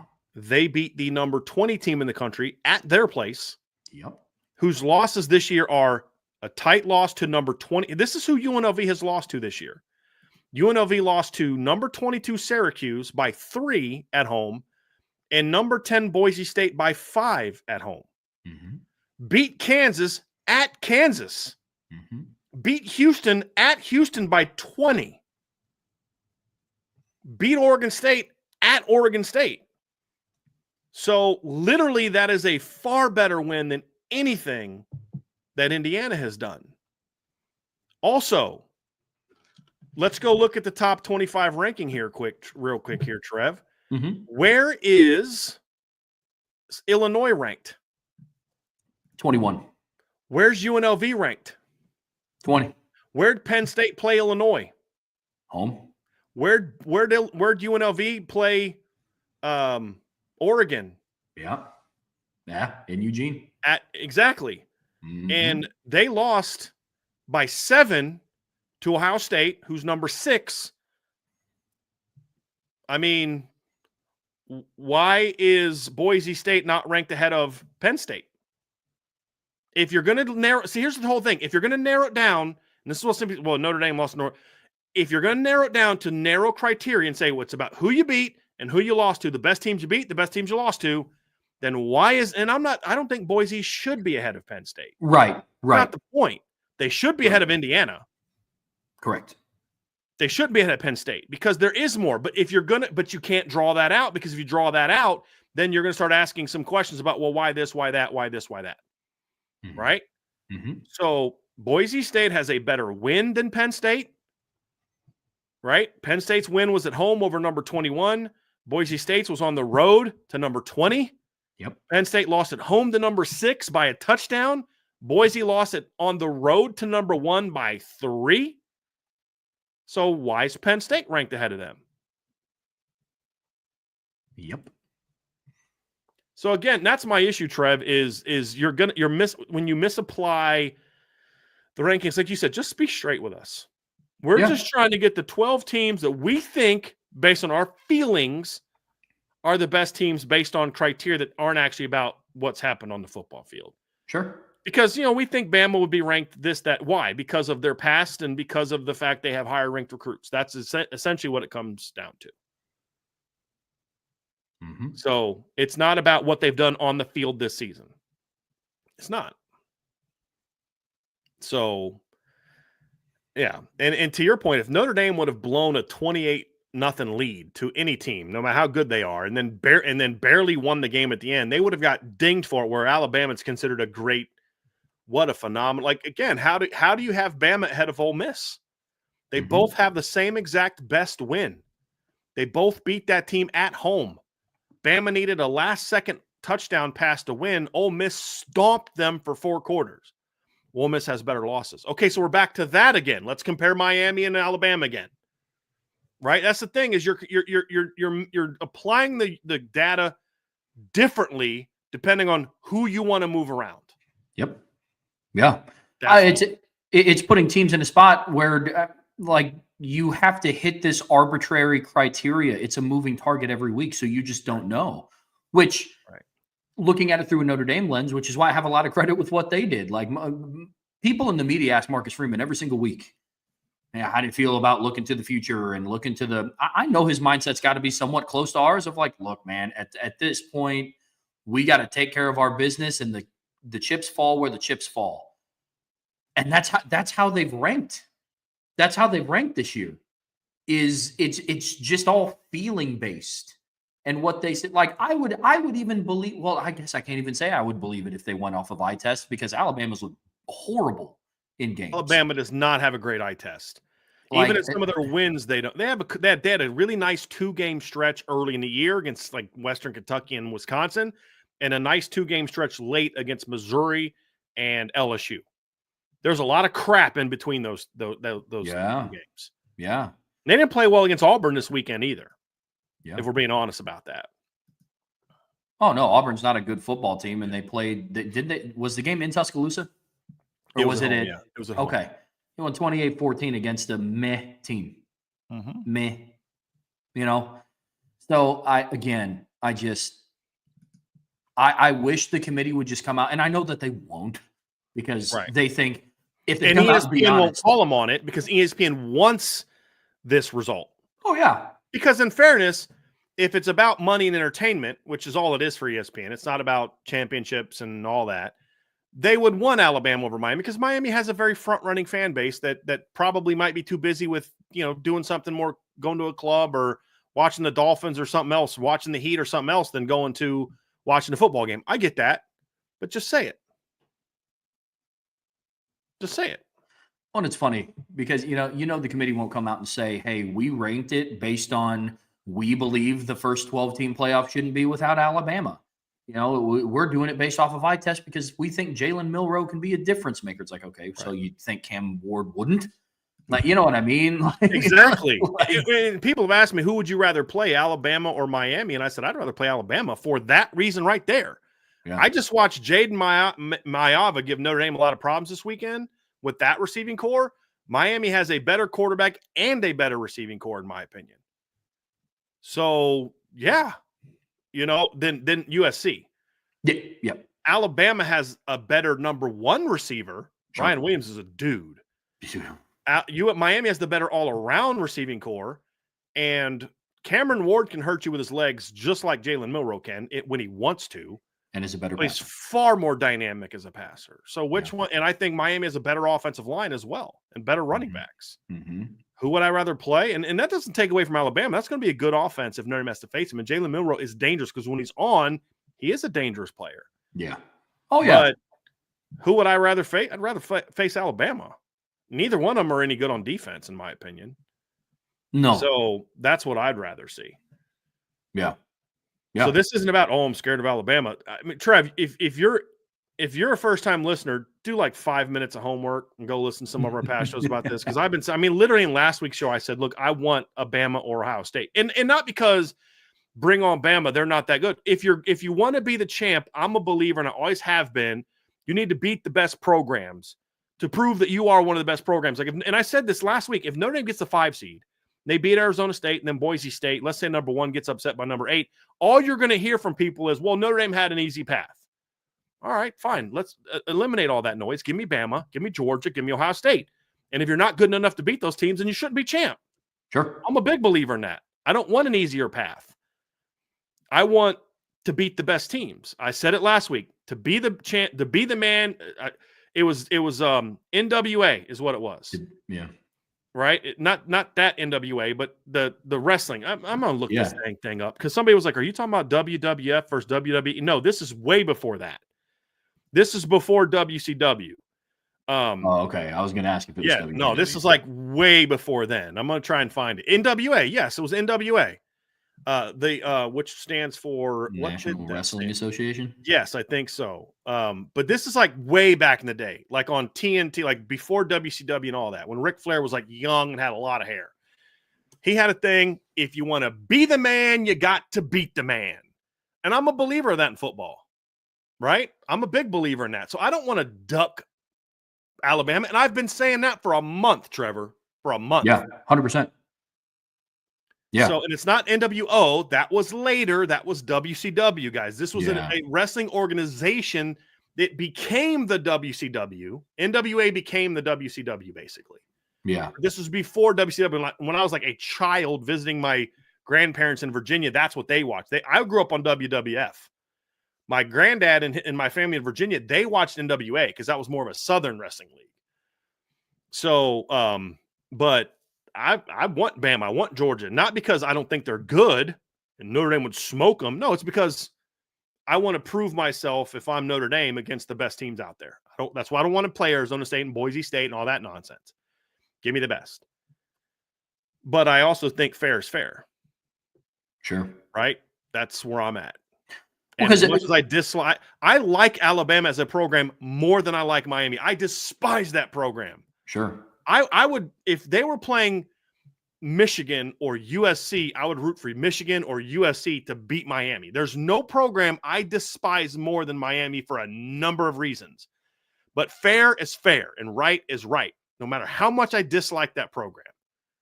And that's where I'm at. Oh, sure. Well, I mean, here's the thing, man. I mean, you brought up, you know, in order to beat the man, in order to be the man, you got to beat the man. Mm-hmm. In order to be the best, you got to beat the best. I'm all for that. On the flip side of that coin, looking at it not through the Notre Dame lens, that other, the man, right, has to hold up their end of the bargain too. Right. And if they don't make it and they're not qualified enough to be the man, right, then you know, to use a wrestling analogy, I want 1980s Hulk Hogan, not NWO, black bearded, old, can't move in the little ring Hulk Hogan. You know what I'm saying? Yeah. You want Andre the Giant Hulk Hogan, not. Yeah, I'm with you. Not NWO with the blonde goatee and the black beard. Yeah. He was super stiff. He couldn't wrestle. I mean, just, you know, it was terrible. It was terrible. Yeah. I don't want to beat that Hulk Hogan. Sure. Right? I don't want to beat Crow Sting. I want to beat 1980s rat tail, blonde hair, buff Sting. That, like, you know what I'm saying? Like, that's where I want to be, man. You know what I'm saying? Like, and so this isn't about that. This isn't about that. And the other thing is, if you're Notre Dame, this is the year to get Bama. Because Kalen DeBoer is going to recruit there, folks. He's going to coach there. The guy's a phenomenal coach. This is the year to get Bama. If you're going to beat them, this is the year to do it. It's not about that, though. It's about who's the better team, who's more deserving. So that's kind of where I'm at with that. And in this case, I just think that, honestly, that Miami is more deserving. I just do. And but the rest of it, honestly, I would move some people around based on the criteria they said. I mean, SMU should be ranked higher based on the criteria they talked about. Boise State should be, but overall, I mean, the rankings aren't far off from what I would have. I would have probably just flipped Tennessee and Ohio State. Yeah.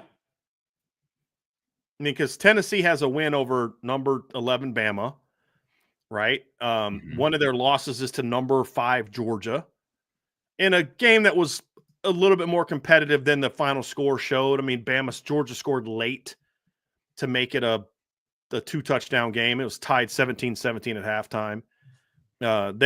So I don't know. I just I don't know about that.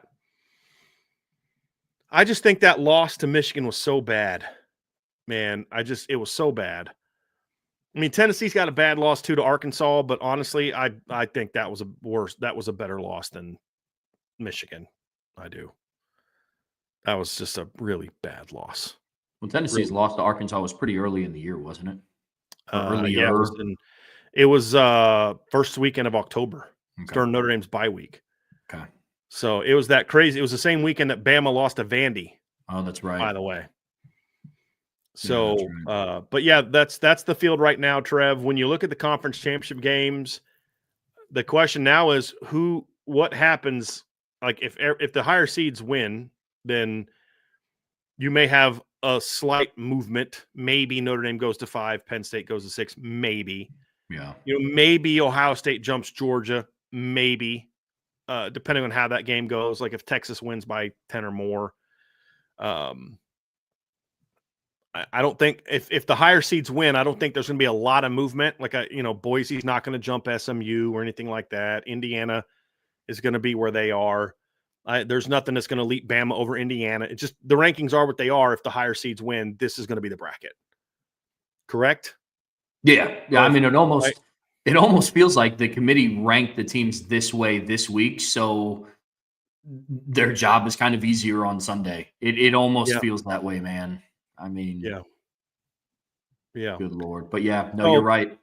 If no upsets happen, this is what the bracket will look like. So there's no situation where the loser of this game is going to get knocked out.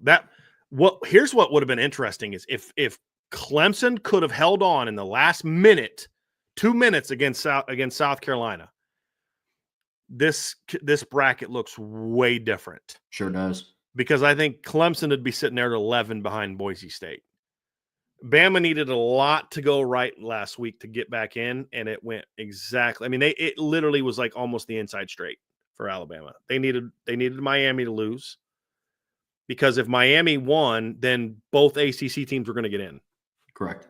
And Bama's sitting here at 12 if that doesn't happen. Mm-hmm. And if Clemson doesn't lose to South Carolina, because Clemson was ahead of Bama last week. Yeah. And then Clemson's not going to get knocked out for losing to number, because they would have been 10-2. They wouldn't have played. Right. And if Miami would have won, Clemson's done. Yep. They needed Clemson to lose, and they needed Miami to lose. And that's exactly what happened. Mm-hmm.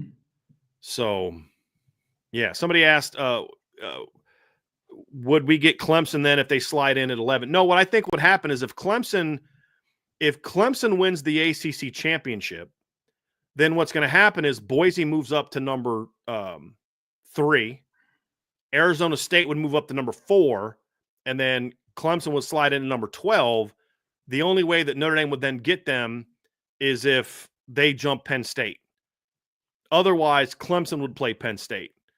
If they don't move Penn State, if Penn State loses and they don't move them, then because they're not going to, because right now Arizona State's ranked ahead of Clemson.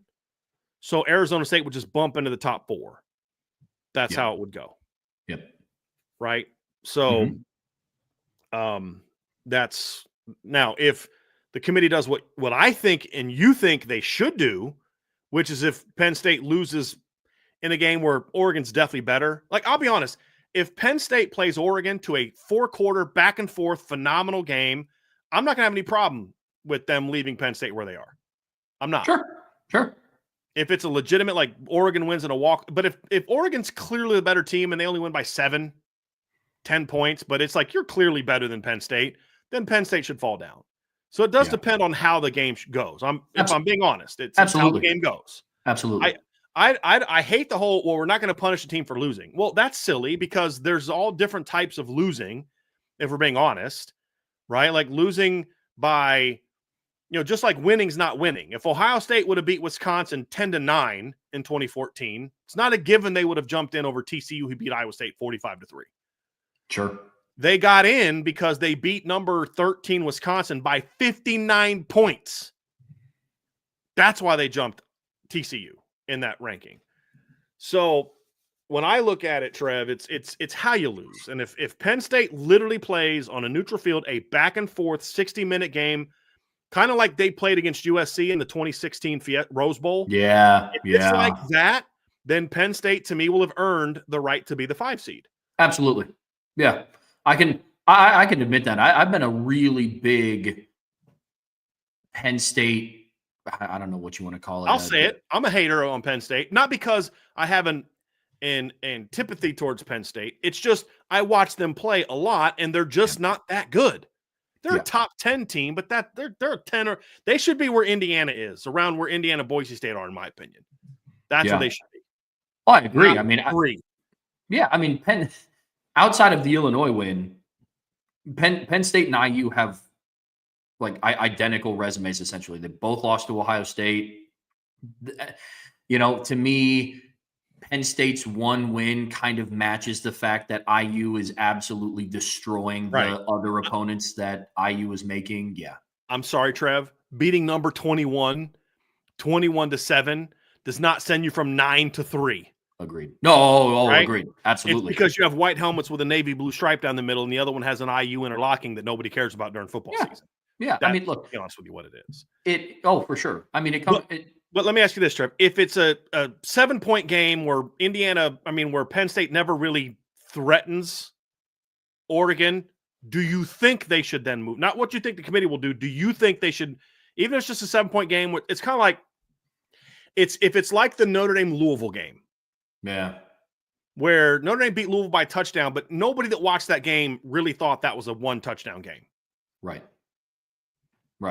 Like you're asking, do I personally think that Penn State would fall? Do you think they should? Because we both said, if they play Oregon in a back and forth 60-minute battle, like what a game. Wow, what a game.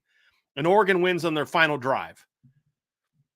That to me shows me that, you know what, you are that type of top 4 or 5 team. Because I think this Oregon team is really good. Yeah. And so I'll say, I think the committee should, not what I think they will do, I think they should then leave Penn State in over Notre Dame. If that happens. Yeah. Even though they have 2 losses. Because it's losing a game in which Notre Dame doesn't have a similar data point. Because they don't play that 13th game. But if it's a game where you clearly are outmatched and you're just not as good as that team, even if it's only a 7 to 10-point game, I think they should fall. That's what I'm asking. Do you think they should fall, not will they fall? Yeah, no, I think they should. Because their claim to being in the top 5 is now like, okay, well, Ohio State spent the majority of the season in the top 5. You couldn't beat them in a game where, yes, the final score might have been 20-13. Anybody who watched that game did not think that Penn State was going to threaten to beat Ohio State that day. I mean, maybe some Ohio State fans might have, because I get it. Like, that's not a knock. It's just when your team plays in a close game, it's always within reasonable doubt until the game's over. I understand that. But if they go and play Oregon, and I'm just using these numbers as, an example here to kind of feed into what we're talking about. If it's like a 17-7 Oregon lead at halftime or something, and, then like Penn State gets the ball and then they go down, kick a field goal on their first drive. And then it's always just this, Oregon then scores a touchdown, and then there's a couple of punts, and then Penn State scores a touchdown, and then there's a couple of punts. Like there are some people that would look at it, it's like Penn State took number 1 Oregon down to the wire and lost by a touchdown. It's like, okay, if you watch that game, right, there was so that's where I'm at. So right. No, like Georgia's 14-point win over Florida was less impressive than Notre Dame's 7-point win over Louisville, as an example. Correct.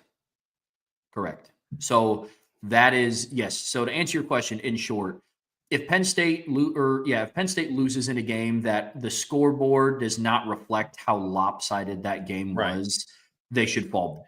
An example is like when Notre Dame lost to Bama by 17, and Brian Kelly did the whole, we lost by fewer points than Ohio State did. You're like, yeah, that's because they called off the dogs against you in the third quarter. You were clearly outmatched. Correct. Even though it's only a 17-point loss. That's one. Now I actually think the same thing is true of Ohio State and Georgia. Like, I don't actually have a huge problem with Ohio State being 6th. I have a huge problem with Ohio State being judged differently with their bad loss compared to when other teams had a bad loss. Yeah. That's more of my issue. Yeah. But if Georgia loses to Texas, that somewhat negates Georgia's best win. But if you even look at Georgia's best wins, Georgia beat number 2 Texas, which is obviously the best win that anybody has. Correct. I mean, that's the best win of college football right now. When you compare it to, the highest ranked team, number 1 team doesn't have any losses. The number 2 team has only 1 loss, and that was to Georgia. I mean, that's just the reality of it. But when I look at the rest of Georgia's resume, they have a win over Clemson, which does not look as good now. Right? It's not as strong of a win. And they have a win over number 7, Tennessee. It's a very good win. So they have wins over number 2, number 7, and what was Tennessee? 7, or what was Clemson? 17? Yes. Whereas Ohio State, again, doesn't have as good a win, quite as good, but it's close, because if you're going to say Georgia has the best win in college football, then you have to say that Ohio State has the second best win in college football. And if you're going to say that Georgia has good losses, then you also have to say Ohio State has the best loss in college football because they lost to the number 1 team. Yeah, by a point. Right? By a point at their place. Now, the Michigan game was worse than Georgia's loss to Ole Miss from a quality of the team standpoint, but Ohio State had plenty of chances to win that game. Georgia was completely outclassed by Ole Miss. Completely outclassed. So Georgia slightly better on the wins, Ohio State slightly better on the losses, but here's where it separates for me. Ohio State has been largely dominant in their wins. They beat Akron by 46, they beat Western Michigan by 56, beat Marshall by 35, Michigan State by 31, Iowa by 28. Nebraska's their worst win by 4. It's a bad win, but that's still better than winning by 1 over Kentucky. They beat Purdue by 45, Northwestern by 21, and they beat number 9 Indiana by 23. Yeah. That's a better win than beating Clemson. I mean, it just is. And that's the win that Georgia's hanging its hat on. One of the wins that Georgia's hanging its hat on, right? They beat number 2, number 7, and then number 17 now, right? Yeah. So Ohio State's just been more dominant in their wins. They just have, even their wins over, good teams. So I would say if Georgia gets beat by Texas in a similar fashion to what we're talking about with Tennessee, if Georgia and Texas go back and forth for 4 quarters and it's just a phenomenal game, back and forth, Texas wins at the end of the game, that's when you don't punish a team for losing. Correct. When it's just a great game. Great back and forth game, like the TCU Kansas State game was 2 years ago. Like that would have been the one argument for that is that was a great back and forth game, great game. But in this instance, however, if it's a game where Texas is just clearly better for 4 quarters, even if it's a 7 to 10 point win, then I would flip those 2 as well. I would, for 2 reasons. One is I think Ohio State would deserve it, and the other thing is I would want to get. I mean, the only problem with that is you then have a Georgia-Tennessee rematch in round 1. That'd be the only problem. But you're going to have a Georgia rematch in round 2 if you keep them where they are now. I'd rather get the rematches out in round 1. I was just about to say, if there's going to be rematches, I would rather it be at the lowest stakes point in the playoff. Because what I don't want to happen is it's, Texas versus Georgia in the semifinal or Oregon versus Ohio State in the semifinal. Like if there's going to be rematches, I want it to be early. I'm with you. So I moral stories, I do think there could be some slight movement if there are no upsets. Correct. Depending on margin of victory. Yep. But I still think if there's no upsets, we have the field of 12. Mm-hmm. Moral of the story. Mm-hmm. If the upsets start happening, that's when it gets really interesting. Yep. Really interesting. I think UNLV beating Boise State does not knock Alabama out. The committee will not allow 2 Mountain West teams in the college football playoff. No. UNLV would just take Boise State's spot, and Boise State's would fall down. Yeah. Even though they would lose to the committee's number 20 team, who would then jump into the top 15. Right? They would need Clemson to beat Miami or SMU for Bama to get knocked out.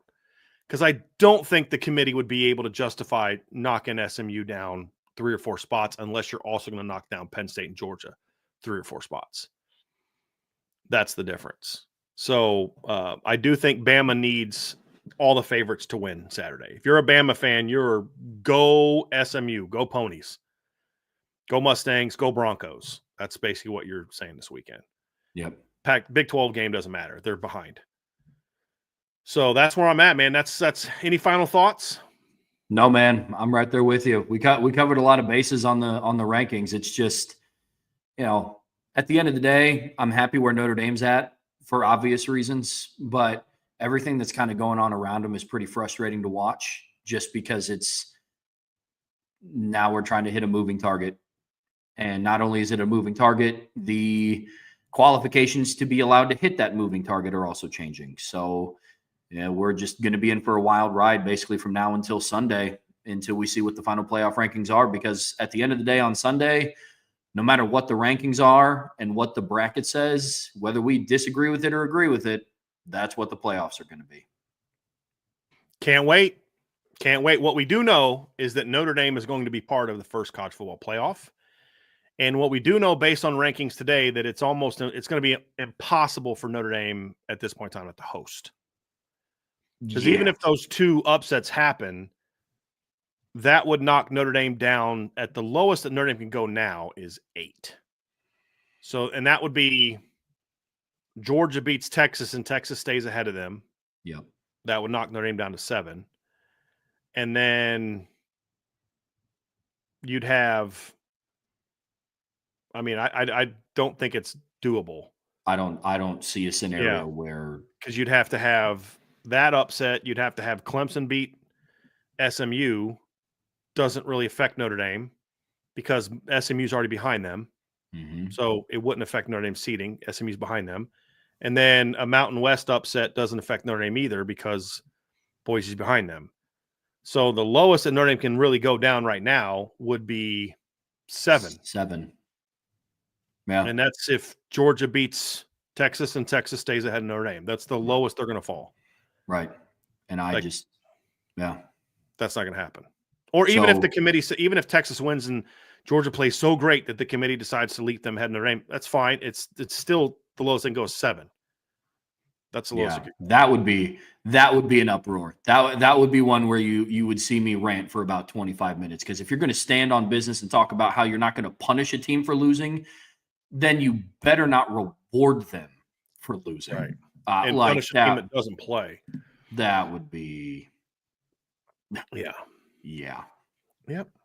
It's going to be wild, man. So, hey, Trev, that's going to do it for this show. Tomorrow we'll go live at 1:00. Trev and I are going to talk about Notre Dame's early signing day tomorrow. We will break down the class. We'll go through each player. We'll grade the position groups. We'll talk about what we think of the class overall. We'll talk about what the class is, what the class could have been, and have some fun with it. And then next week, at some point in time, or maybe I might record a show or go live at a different time, but probably next week we'll also then start kind of taking a peek at the next recruiting class, the 26th class, and what the needs are for that class.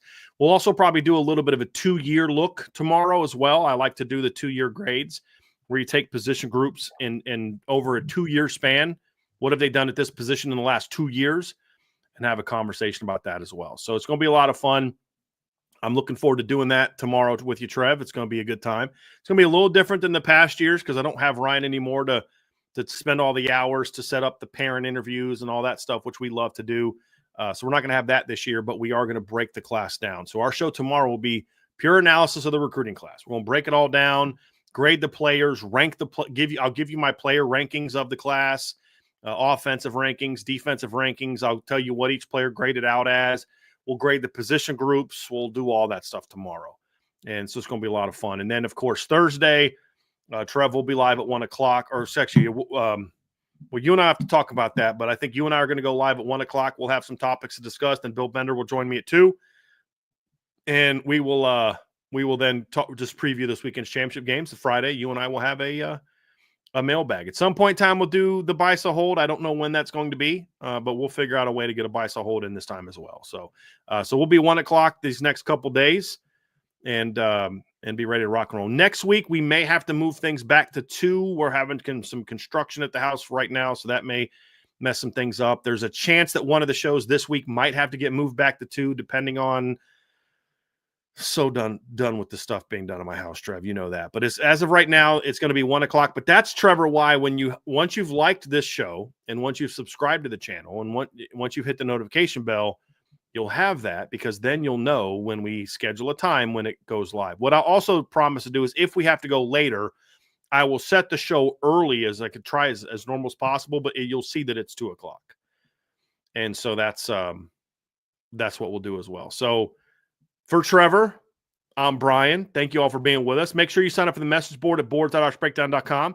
But I'm looking forward to seeing you all tomorrow. We'll get a chance to talk some recruiting. So it's going to be a lot of fun. Tomorrow's early signing period. It's going to be a lot of changes. There's a lot of stuff going on. I'm looking forward to it and really breaking this class down and talking about what we like, what we don't like, and really getting into it. And then we're not too many days away, Trevor, from finding out who Notre Dame actually is going to play in the college football playoff. Will it be Bama?